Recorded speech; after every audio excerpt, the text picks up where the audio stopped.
Simply put, filmmaking is the most highly evolved form of art ever conceived by mankind. As a filmmaker, it's my duty to capture the majesty and the tragedy of life and reflect it back at the audience. As a young filmmaker in art school, I first became aware of Tad Johansen when I first really started digging into my craft, really looking for the films that would inform me how to make myself a better filmmaker. He's always been the gold standard to me, ever since I saw Fruit of the Gods. The fault is not in our stars, but in ourselves.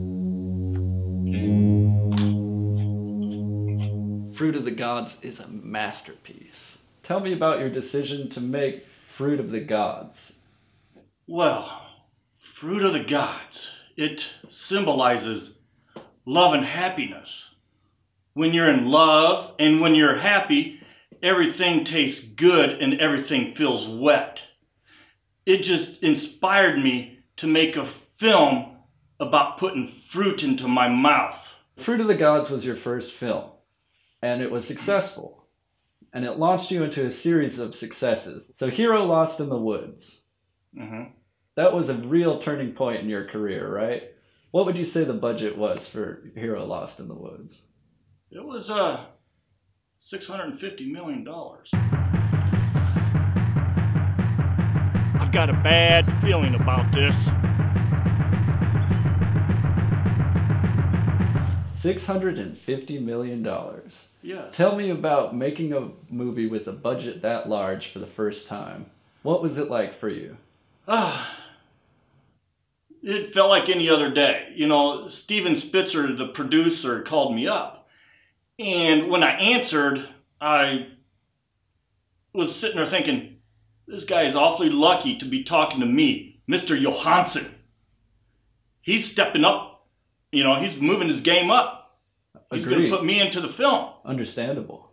So I knew it was going to make a couple $1 billion over in the Asian market and everything. And then he invited me to all kinds of parties. And, you know, them parties were just boring. I wanted to get in and make films. I'm an artist, not a party animal. Your next film, The Path Not Taken, was a departure from that line of work, wasn't it? Yes, it was. I wanted to go back to my home base.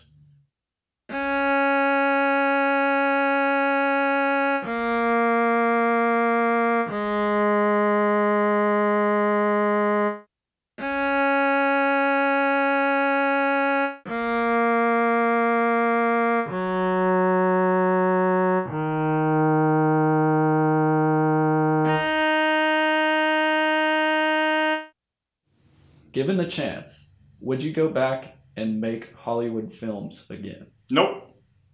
Why is that? I'm in it for the love of art. A true artist. Yes. Tad Johansen, we thank you very much for continuing to be a meaningful voice of art in the modern age. It is your pleasure to interview me. Thank you, sir.